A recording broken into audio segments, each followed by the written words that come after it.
চট্টগ্রামের সমন্বয়কের দুই গ্রুপের ভিতরে উত্তেজনা, মানে হাত দেওয়াদের কায়দায় চলে গেছে। দেশ ও প্রবাসের যে যেখান থেকে আমার এই ভিডিও দেখছেন সবাইকে আমার অভিনন্দন। যারা সাবস্ক্রাইব করছেন অসংখ্য ধন্যবাদ, যারা এখনো সাবস্ক্রাইব করেন না সাবস্ক্রাইব করার জন্য অনুরোধ রইল।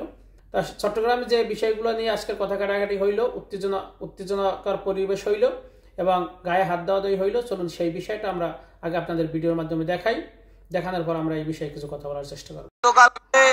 জানি না এর আগে এখানে কি বলা হয়েছে, বাট আমি টোটাল ঘটনাটা একটু বলি। তো আমাদের পূর্ব ঘোষিত কোনো কর্মসূচি ছিল না। হান্নান ভাই গতকালকে আমাকে রাতে কল দিয়ে বলছে যে আমি তো আগামীকাল চট্টগ্রামে আসতেছি। তো সেই জায়গা থেকে আজকের যেই লিফলেট বিতরণ কর্মসূচিটা ছিল সেটা আমি তিনটাই কর্মসূচি ছিল। আমি যেহেতু ক্যাম্পাসে থাকি, আসতে আমার একটু লেট হয়েছে, আমার আসতে সময় লেগেছে। আমি 4টায় আসছি, লাগবে না এটা, আমি 4টায় আসছি। তো আসার পরে দেখি জিসিতে এসে কর্মসূচি পাই, শেষের পথে 150 শিক্ষার্থী ছিল। তো তার পরবর্তী সময় আমি ঢুকলাম, এই মাসুদ ভাই ওখানে ছিল, রাসেল ভাই ছিল। তো তার পরবর্তী সময়ে তো ওখানে সবাই ছিল। আমি ওখানে যাওয়ার সময় কল দিলাম যে আমরা তো এখানে বাইরে গিয়ে তুমি সবাইকে একটা বক্তব্য দিয়ে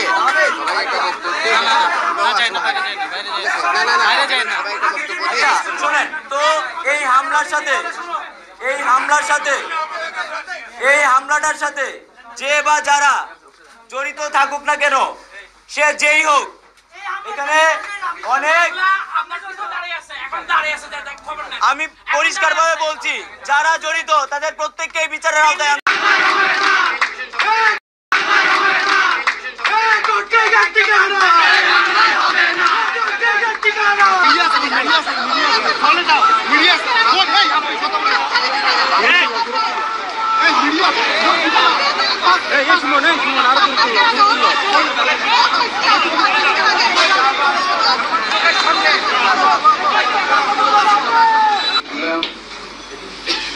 সর্বোচ্চ প্রবলেমে গিয়ে আমি 16 জুলাই আমার সাথে আমার সহযোগিতা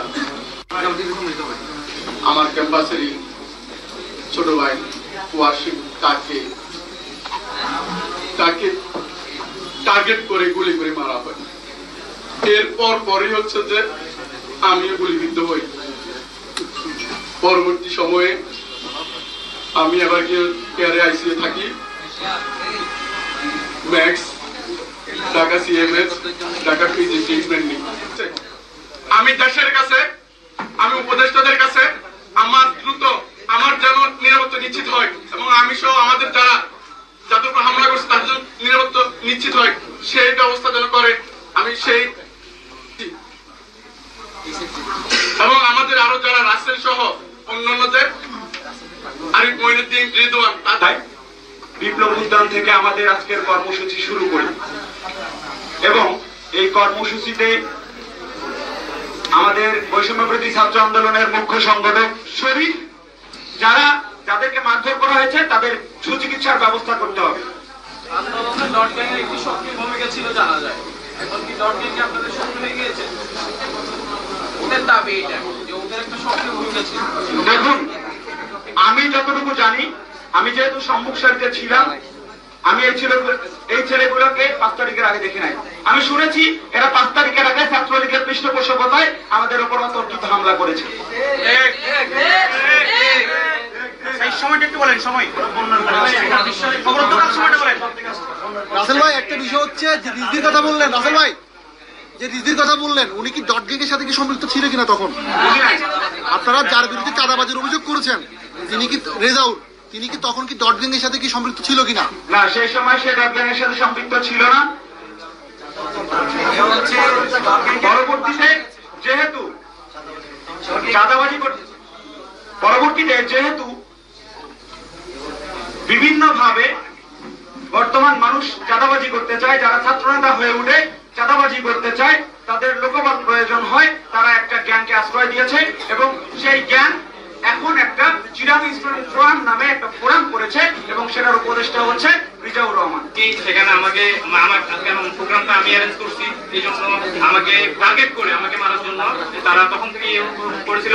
সেখানে 2টা রুম ছিল, একটা রুমে আব্দুল হান্নান ভাই ছিল, আরেকটা রুমে আমরা ছিলাম। পরবর্তীতে আমি আব্দুল হান্নান ভাই একসাথে যখন এক রুমে গিয়েছিলাম, তখন আমরা ওমর ফারুক ভাই এবং চট্টগ্রাম জেলা মহানগর ছাত্র দলের কয়েকজনকে আমি ফোন দিলাম।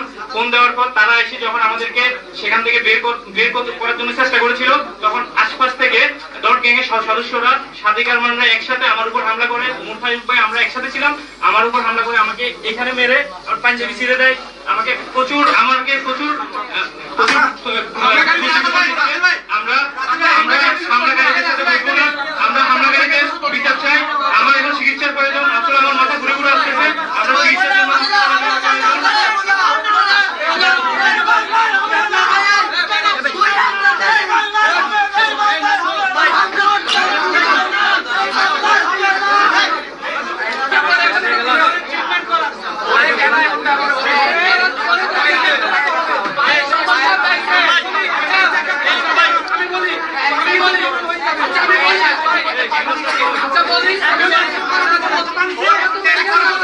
ভাই আপনি সরে যান না, আপনি মেডিকেলে কি অবস্থা? আপনার ক্যামেরা আছে না?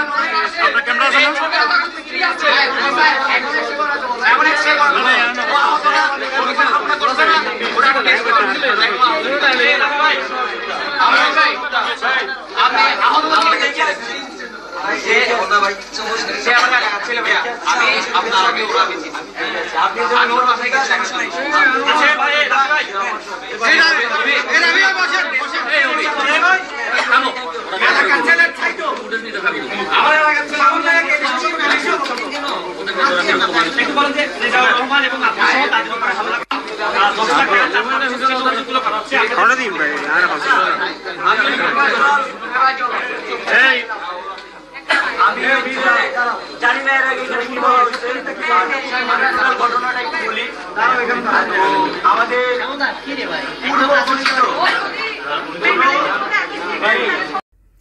আপনাদের অন্য মানে আপনাদের অল্প কিছু আংশিক পরিমাণ দেখানোর চেষ্টা করছি সেই চট্টগ্রামের বিষয় নিয়ে।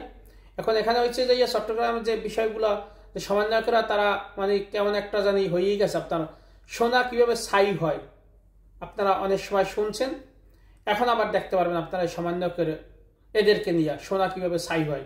তাদেরকে মানুষ যেরকম স্বর্ণের ভিতরে হীরার মতো রাখছিল, তারা নিজেদের ভুলে কিছু লোকের শিখানো কথায় তারা তাদের ভিতরে এখন আকাঙ্ক্ষা জাগছে, রাজনীতি করার, প্রধানমন্ত্রী হওয়ার আকাঙ্ক্ষা জাগছে, যে আকাঙ্ক্ষাগুলো এইভাবেই পূর্ণ হবে ভবিষ্যতে। আপনারা মনে রাখবেন যে কথা আছে না একটা, এ তো ট্রেইলার হে পিকচার আমি বাকি, ঘটনা এরকমই যাইব আস্তে আস্তে। কারণ প্রত্যেকটা জনগণই একটা সমন্বয়ক ছিল সেদিন। এই সমন্বয়কদের মনে রাখতে হবে তাদের জীবনও বাঁচাইছে সাধারণ মানুষে, নাহলে তাদের জীবন সাধারণ মানুষ যদি রাস্তায় নেমে না আসতো তারা মারা যাইতো, তারা থাকতো না, সেইটা মনে রাখতে হইব। চট্টগ্রামে ওয়াসিম যে মারা গেছে সর্বপ্রথম এই আবু সাইদের আগে ওয়াসিম গেছিল, সেই ওয়াসিমের নাম কিন্তু কোনো পাঠ্যপুস্তকে নাই, কোথাও নাই, কিন্তু আসছে কে? আবু সাইদ। এখানে দ্বৈত নীতি, এখানেও বৈষম্য হচ্ছে। ভালো থাকবেন সবাই, সুস্থ থাকবেন, দেখা হবে অন্য কোনো ভিডিওতে। এরকম ভিডিও দেখার জন্য সাবস্ক্রাইব করার জন্য অনুরোধ রইল।